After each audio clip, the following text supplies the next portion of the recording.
খুব সহজে এবং অল্প সময়ে মজার একটা সবজির রেসিপি আপনাদের সঙ্গে শেয়ার করব। আশা করছি ভালো লাগবে আপনাদের।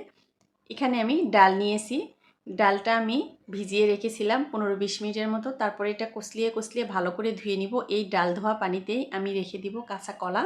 এই কলা ডাল বা চাল ধোয়ার পানিতে রেখে দিলে দেখবেন যে খুব সহজে কলার কষ বের হয়ে সাদা একদম পরিষ্কার হয়ে যায়। কলা আর ভাপ দিয়ে নেওয়ার প্রয়োজন হয় না। আর এখানে নিয়েছি আমি কিছু সবজি নিয়েছি, মিষ্টি কুমড়া, পেঁপে, পটল, সব কিছু আমি প্রেশার কুকারে দিয়ে দিব। আর ডাল আমি আগেই প্রেশার কুকারের ভিতরে দিয়ে দিয়েছি।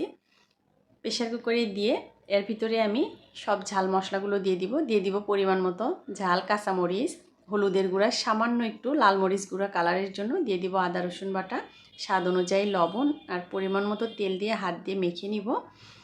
এই প্রেশার কুকারের ঢাকনাটা দিয়ে আমি মাত্র একটা সিটি দিয়ে নিব।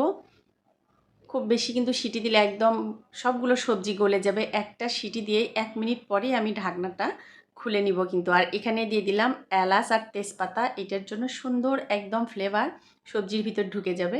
আমি ফোড়নের জন্য একটা কড়াইয়ে দিয়ে দিলাম কয়েকটা শুকনো মরিচ, সাদা এলাচ, তেজপাতা আর 1 মুঠ কুচানো পেঁয়াজ। পেঁয়াজটা যখন একটু নরম হয়ে আসবে তখন এখানে দিয়ে দিলাম একটা রসুন, এটা আমি কুচি করে নিয়েছি। তেলের সঙ্গে আমি রসুন পেঁয়াজ খুব সুন্দর করে ভেজে নিব। পেঁয়াজ আর রসুন যখন নরম হয়ে আসবে তখন এখানে দিয়ে দিব আমি আস্ত জিরা। সব কিছু একটু সময় নিয়ে ভেজে নিতে হবে। পেঁয়াজের কালার একদম বেরেস্তার কালার করে নিতে হবে। এখানে দিয়ে দেবো এখন 5 ফোড়ন।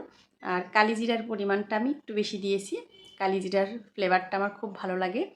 যখন সব কিছুর একদম কালার চেঞ্জ হয়ে যাবে তখন আমি এখানে দিয়ে দিব বাদাম বাটা। আমি এখানে চীনা বাদাম নিয়েছি। আর এই চীনা বাদামটা কিন্তু ভাজা বাদাম। অবশ্যই এখানে ভাজা চীনা বাদাম নেওয়ার চেষ্টা করবেন। কাঁচা বাদাম দিলে কিন্তু এর ফ্লেভার ভালো আসবে না, কাঁচা কাঁচা একটা গন্ধ করবে। তবে চীনা বাদামের পরিবর্তে আপনি যে কোনো বাদাম বাটা এখানে ব্যবহার করতে পারেন। তেলের সঙ্গে বাদামটা আমি একটু ভেজে নিয়ে এখানে এখন দিয়ে দিব সবজি। সবজি কিন্তু সুন্দরভাবে একদম ভিতর থেকে সিদ্ধ হয়ে এসেছে, কিন্তু আস্তই আছে, গলে যায়নি, দেখেই বুঝতে পারছেন হয়তো। আর ডাল দেওয়ার জন্য এটার গ্রেভিটা একটু ঘন হয়েছে। আপনি চাইলে ডালটা স্কিপ করতে পারেন। সবজিতে কিন্তু একটু চিনি দিলে একটু মিষ্টি মিষ্টি লাগে, খেতে কিন্তু ভালো লাগে। আমি চিনির পরিবর্তে এখানে দিয়ে দিব কনডেন্স মিল্ক, যেটার জন্য টেস্টটা আরও ভালো আসবে। এটা অপশনাল, আপনি চাইলে চিনিও ব্যবহার করতে পারেন, কোনো সমস্যা নেই। এ পর্যায়ে আমি লবণ টেস্ট করে দেখলাম, আমার কাছে মনে হয়েছে লবণ একটু কম হয়েছে, তাই সামান্য একটু আমি আবার লবণ দিয়ে দিলাম।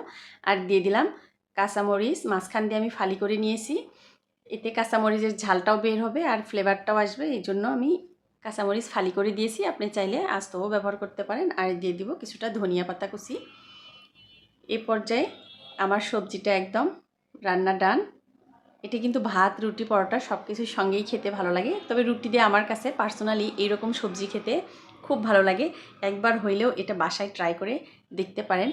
সময় খুব অল্প লাগে আর খুব টেস্টিও হয়। প্রেশার কুকারে দিলে যে এটার টেস্ট ভালো আসবে না এইরকমও না, আপনার টেস্টটাও পাইলেন আবার সময়টাও কম লাগলো। আমার রেসিপি যদি ভালো লাগে বন্ধুরা, প্লিজ যারা এখনও লাইক করেন নাই ভিডিওতে একটা লাইক দিয়ে দিবেন। সবাই ভালো থাকবেন, সুস্থ থাকবেন। আজ এই পর্যন্তই। আল্লাহ হাফেজ।